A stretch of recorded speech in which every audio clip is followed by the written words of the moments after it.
जय किसान।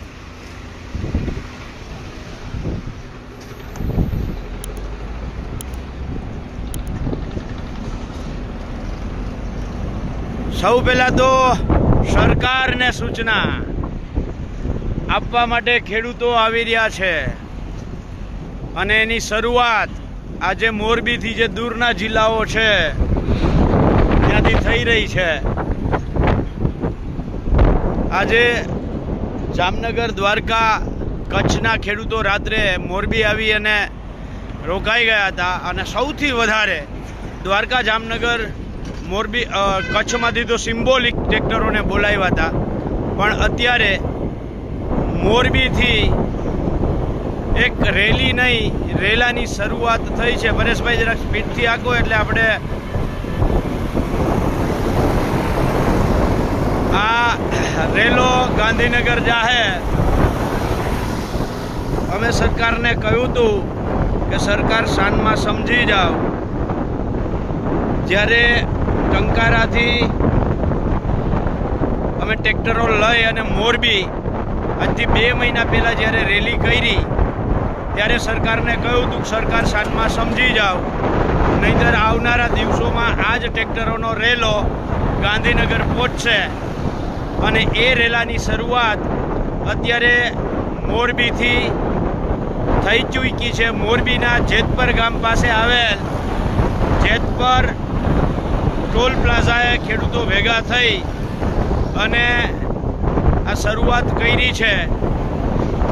તમે જોતા રહ્યો પરેશભાઈ, તમે સ્પીડથી હલાવતા રહ્યો, વાંધો નહીં। આજે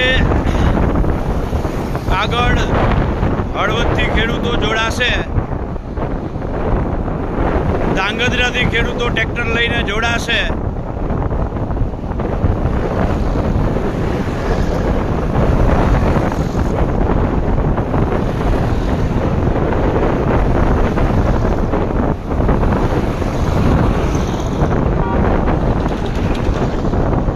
આ રેલીની શરૂઆત છે। ધીરે ધીરે ધીરે આગળ જેમ જેમ આગળ આપણે વધશું એમ એમ ખેડૂતો ટ્રેક્ટર લઈને જોડાતા જશે। પરેશભાઈ વધારો, સ્પીડ વધારો, હજી આખરી રેલી દેખાડવી છે। જેમ જેમ આગળ વધશું એમ એમ આગળ ટ્રેક્ટરોની સંખ્યા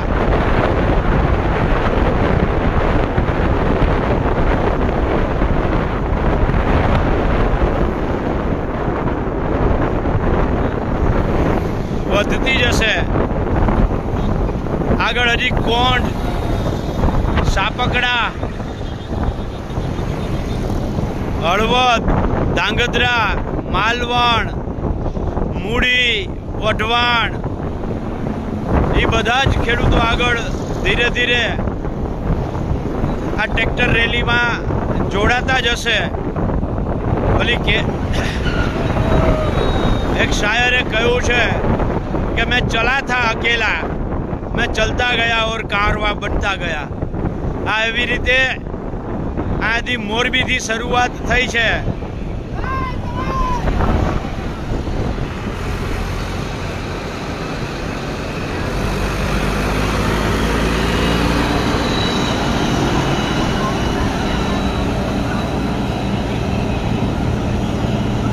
આ મોરબીથી શરૂઆત થઈ છે અને આવનારા દિવસોમાં એટલે કે આવતીકાલે સવારે 10 વાગે શાંતિપુરા સર્કલ અમદાવાદ ખાતે બધા જ ખેડૂતો, ચારે બાજુમાંથી જે ખેડૂતો આવે છે, વાવ થરાદથી ખેડૂતો આવતા હોય, બનાસકાંઠા, સાબરકાંઠાથી ખેડૂતો આવતા હોય,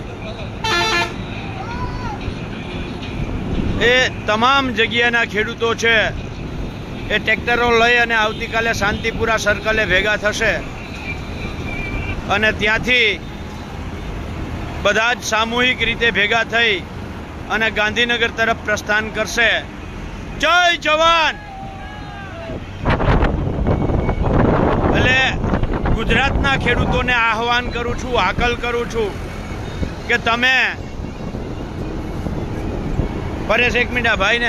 ओ महाराज गाड़ी साइड में चलाइयो, बीच में इस तरफ क्यों घुस जा रहे हो?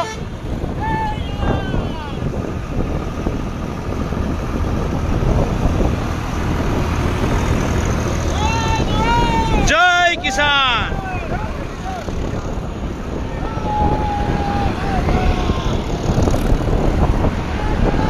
जय किसान। એટલે ગુજરાતના ખેડૂતોને આહવાન છે, હાકલ છે, વિનંતી છે। ગુજરાતના ખેડૂતો પોતાના હક અધિકાર માટે ચાલો ગાંધીનગર। હવે તો એક જ ધોન 15 ઝોન, હવે તો એક જ ધોન 15 ઝોન। એટલે પધારો, આપણે સૌ સાથે મળી અને ગુજરાતના ખેડૂતોનો હક અને અધિકાર માંગીએ। જય જવાન, જય કિસાન।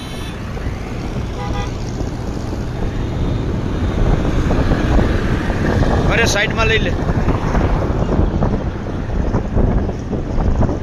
હાલવા દે, હવે આગળ લઈ લે, આગળ।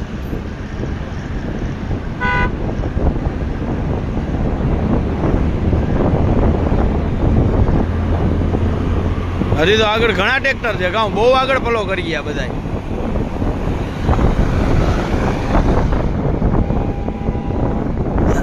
મિત્રો તમે જોવ છો, મોરબીથી જે શરૂઆત થઈ છે, ગુજરાતના ખેડૂતો કોઈ ઘરે ના બેસે।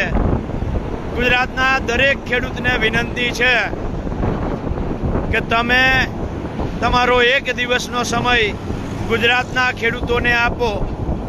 જે ખેડૂત નથી એને પણ વિનંતી છે કે આપણે સવાર બપોર સાંજ ખેડૂતે પકાવેલું અનાજ ખાઈએ છીએ। આપણે સવાર બપોર સાંજ ખેડૂતોએ પકાવેલું અનાજ ખાઈએ છીએ।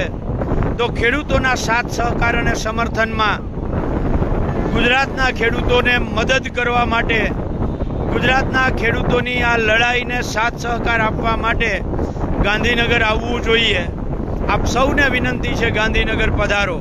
જો આપ ગાંધીનગર ન આવી શકતા હોવ તો આપને વિનંતી છે કે આપ તમારા ઘરે આજે સાંજે એક દીવો પ્રગટાવો। આ સરકારને સદબુદ્ધિ આપવા માટે દીવો પ્રગટાવો, ખેડૂતોની આ લડાઈને બળ આપવા માટે દીવો પ્રગટાવો, એવી તમારા બધાય પાસેથી અમે અપેક્ષા રાખીએ છીએ। અને તમે આજે દીવો પ્રગટાવો, એ દીવાનો તમે એક સેલ્ફી લ્યો, વિડીયો બનાવો અને તમારા સોશિયલ મીડિયાના સાઇટ્સ ઉપર મૂકી અને લખો કે ગુજરાતના ખેડૂતોના સમર્થનમાં આ સરકારને સદબુદ્ધિ મળે, એના માટે અમે દીવો પ્રગટાવીએ છીએ।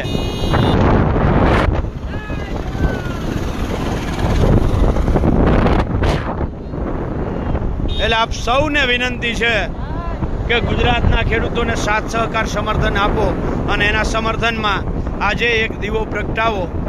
મિત્રો બીજી એક ખાસ વાત, આ ડભોઈની અંદર, વડોદરાના ડભોઈમાં 3 દિવસ પહેલા વીજ લાઈનોમાં થાંભલો ઊભો કરતા હતા અને થાંભલો પડ્યો, ઊભો થઈ ગયા પછી તાર ખેંચતા હતા અને થાંભલો પડ્યો અને 3 મજૂરોના મૃત્યુ થયા છે। આ જે ઘટના છે એ ગુજરાતના ખેડૂતો ઉપર કેવું જોખમ છે એની સાક્ષી પૂરે છે। આ વીજ લાઈનો અમારા ખેતરમાં ઊભી થાય તો અમારા ખેતરમાં કાયમીનું જિંદગીભરનું જોખમ ઊભું થાય છે અને આ જિંદગીભર જે અમારા ખેતરમાં જોખમ ઊભું થાય છે એની સામેની અમારી આ લડાઈ છે। એટલે ગુજરાતના ખેડૂતોને વિનંતી છે કે આપ સૌ સાથ સહકાર અને સમર્થન આપો। જે ખેડૂત નથી એવા તમામ લોકોને, નાગરિકોને, ભાઈઓને, બહેનોને ખાસ વિનંતી છે કે આજે તમારા ઘરે એક દીવો પ્રગટાવો અને ખેડૂતોની જે આ લડાઈ છે એને સાથ સહકાર અને સમર્થન આપો। વધારે હજી આગળ બહુ બધા ટ્રેક્ટર છે, પણ ફરીથી આપણે લાઈવમાં આવીશું, ચર્ચા કરીશું